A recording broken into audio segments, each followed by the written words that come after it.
Something I've been seeing a lot online lately is this talk or this sentiment that PlayStation is in trouble. PlayStation is screwed, Michael Pachter said not that long ago.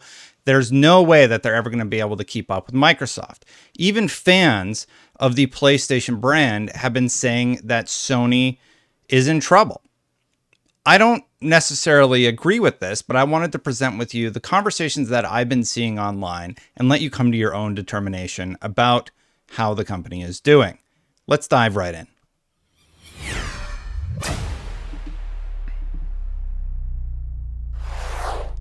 Thank you so much for watching, everybody. Please hit that subscribe button, hit that bell to know when these videos go live. So I think this was all exacerbated a little bit by yesterday's story about how Microsoft might have been paying for chip priority. The rumor is that Microsoft paid for chip priority to increase Xbox Series X and S stock last year. Now, this story comes from Special Nick over at Xbox Era, who said the following. He said, around April last year, I got a DM saying Microsoft's going to have a lot of consoles available this fall. And they did it. And they did in the end, didn't they? Microsoft paid for chip priority at the factories, which is why we saw so much more and are still seeing so much more Xbox stock now. To me, it's a smart investment. So Nick has this source who's saying that Xbox potentially paid for chip priority.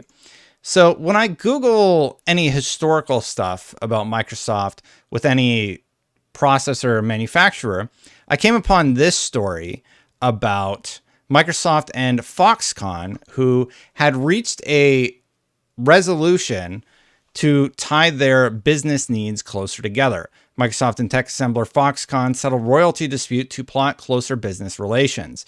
And if you scroll down, they said this week that they had settled litigation over patent royalties in the United States and pledged new relations that suggest the American software giant plans to scale up its hardware business. Microsoft Corp and Foxconn today jointly announced that both companies are going to forge a constructive new relationship based on mutual and reciprocal business interests, the two litigants said in a statement emailed late on Wednesday. As part of this new level of relationship, both companies have agreed to settle their respective legal claims, including those pending in the California court. So I have to wonder if this deal with Foxconn had anything to do with semiconductor production. Now, I want to talk about some data that is usually bunk and I don't source that I've been going around, but I think it has exacerbated this sentiment that I'm strangely seeing right now. It's from VG Charts, and the VG Charts estimates came out. You should not use VG Charts as any sort of victory. They have been wrong so many times and so far off. This data came out saying that Xbox is outselling PlayStation 2-1. It's just stop using VG Charts, please, because they've been so wrong so many times. It's not a source that you should be sourcing. However, fast forward a few days, and a different source that is a little bit more trustworthy has something to say about the sales in the UK specifically.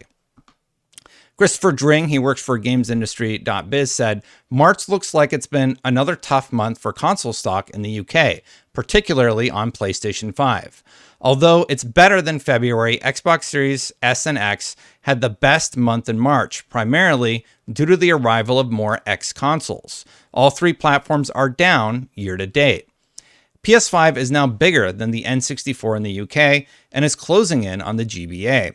Xbox Series X and X overtook the GameCube a few months back. If only there was more stock, we'd be seeing some serious records breaking here.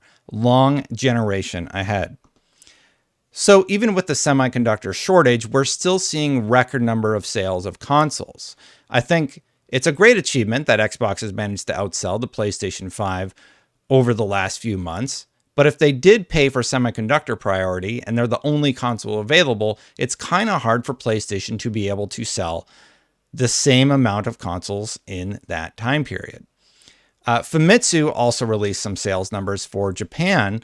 So to sort of even things out, those numbers were basically, let me find them here. I have them down here. So Famitsu magazine says that The PlayStation 5 sold 33,474 consoles in Japan, and Xbox sold 390.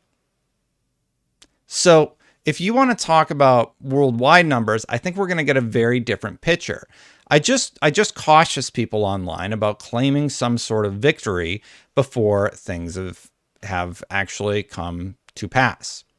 However, this whole video was sort of inspired by an old Sacred Symbols episode where Colin said the following, and a lot of it held true. We're going to find out if Xbox can organize 20-something studios into something coherent. If they can, they're going to beat the shit out of Sony.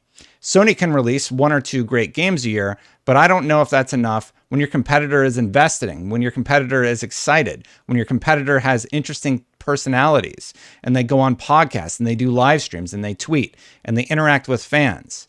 I'm nervous. You should be trepidatious. You have to talk to fans.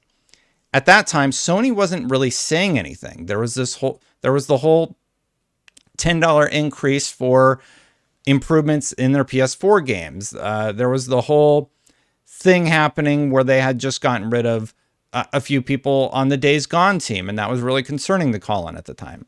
So his reaction to that. But if you go watch that clip, and I'll link to it in the comments below, he makes a lot of good points that 11 months after that clip was recorded have sort of come to pass. PlayStation, yet again, doesn't have anything on the horizon, and a lot of people are pointing that out. Xbox also doesn't have anything on the horizon. I, however, think that is just COVID catching up to both of these companies. I think they would have had a much better launch lineup. Well, their launch lineups were pretty good, actually.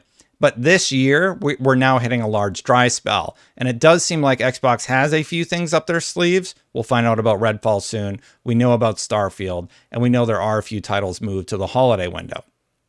PlayStation also has Forspoken with the 2-year exclusivity window. But anyway, I digress. So there was separately the Michael Pachter quotes that were rather negative. I think PlayStation is doomed, and I think they're going to cease to exist as we know them in about 10 years. They can't compete. They have no chance of competing. Sony is vastly overpaid for Bungie in desperation. Those are very strong words coming from an analyst who a lot of people pointed out have been wrong in the past, but still stuff like that has an impact on people who are a fan of the PlayStation brand, and people do listen to Michael Pachter at the end of the day. But then you even have people like MBG chiming in on the situation. He's a big PlayStation YouTuber and a big fan of PlayStation. It's a shame that the chip shortage is still impacting the PS5 so much. It had a ridiculous amount of momentum, but hit an unavoidable wall. I think it will still do really well by the time the generation is over, though. So for me, I'm seeing a lot of negative sentiment about PlayStation and what has been going on with the brand. And then there's these stories about Microsoft paying for chip priority, and a lot of people seem genuinely concerned about Sony's ability to catch up to Xbox. But that's strange to me because Sony has posted record-breaking profits. In July 2021, Sony confirms the PlayStation 5 has sold over 10 million units worldwide to date, making it the quickest-selling PlayStation console and video game system of all time. In October 2021, as the video game industry expands further and further, we have seen more and more records being broken every quarter. Once again, PlayStation has shattered records as it again achieved the highest Q2 revenue for any platform holder in the video games industry. I can link out to those sources, but they're just websites that talked about Sony yet again breaking all of these records. And all the way through 2021, we kept hearing about how well Sony was doing. Now, near the beginning of 2022, they've reduced their forecast for PlayStation 5s, so there's going to be fewer PlayStation 5s in the wild. The final thing I want to talk about is a little bit about PlayStation's backwards compatibility issues. They recently revealed that they're going to have a new PlayStation Plus revamp, basically, where they fold PlayStation Now into PlayStation Plus. Hopefully you were able to sign up in advance so that you can get access to PlayStation Plus. Now, one of the big issues with this is that the PlayStation 3 does not have backwards compatibility. And there's an excellent Spawnwave video about why he doesn't think that it would work. So I'll link to that. I highly recommend you go check out SpawnWave. It's a really great piece of content. MVG tweeted the following, and this is mentioned in SpawnWave's video. Emulation of PS3 is absolutely possible on PlayStation 5 hardware. Sony has never been interested in investing the millions to make it happen, however. And it does seem like PlayStation would need to invest a lot of money to make this happen. SpawnWave points out that there are stories from the past where, yes, they could put a little chip inside of every PlayStation 5 so that the PlayStation 5 hardware would be able to run previous gen hardware, like the PlayStation 3. But I don't think it's necessary. I don't think PlayStation necessarily needs to do that. It does seem like, while it was received rather negatively, the new PlayStation Plus service is going to bring in a number of fans, and it is an upselling tactic for their huge, like 50 million subscribers on PlayStation Plus currently on the base tier. For me, I think if Sony can map out the human ear, play sound at them from an array of 22 speakers, and design that crazy white machine that they rotated around a person's head so that they could map the HRTF waves from more than 1,000 locations. If they can spend all that money so that they can sell you a pair of Sony headphones that sound a little bit better and design the audio so that it comes out of your TV better, if they can spend all that money on that, I just feel like they can figure out emulation at this point, right? There is a large dedicated community that has figured it out, but apparently to emulate a lot of those games, you do need quite a powerful PC. And one of the points I did really appreciate is he brings up that we could lose a lot of the greats. We could lose those original Infamous games. We could lose titles like Killzone 1, 2, and 3. And my concern would be not only losing those games, but are we going to be sold them yet again? If we are, then there better be some upgrades to those properties.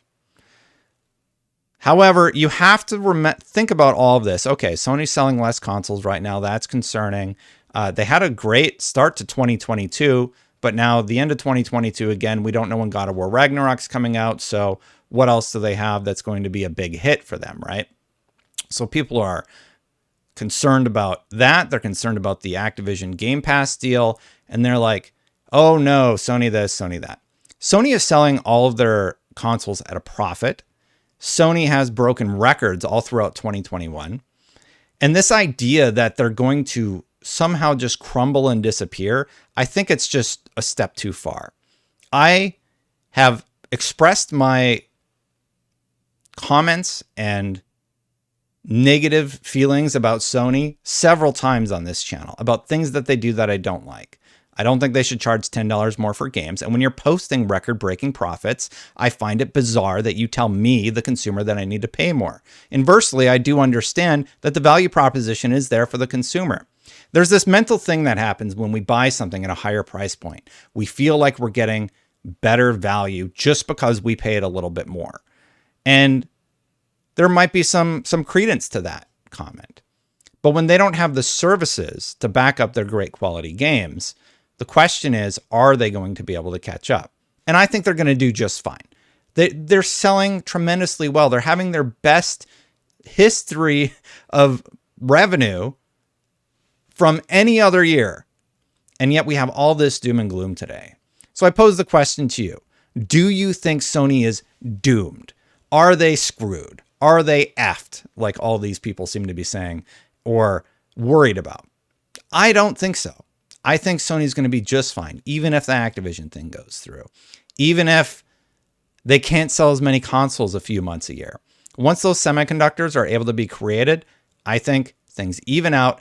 And I made a silly hand graph many months ago that I was ridiculed relentlessly for. Not a lot of people laughing now as we see these two companies even out in terms of console sales. I do think Xbox is going to have a tremendous console cycle. I also think PlayStation is. I don't think PlayStation is going anywhere. But I would love to hear your thoughts on the matter. Thank you so much for listening to my TED Talk here on YouTube. Just kidding. That's probably copyright and I can't say that. Thank you so much for watching. I'd love to hear your thoughts on this matter. A lot of this was exacerbated because, or not exacerbated, but it came up in my mind because of the old Sacred Symbols Plus video.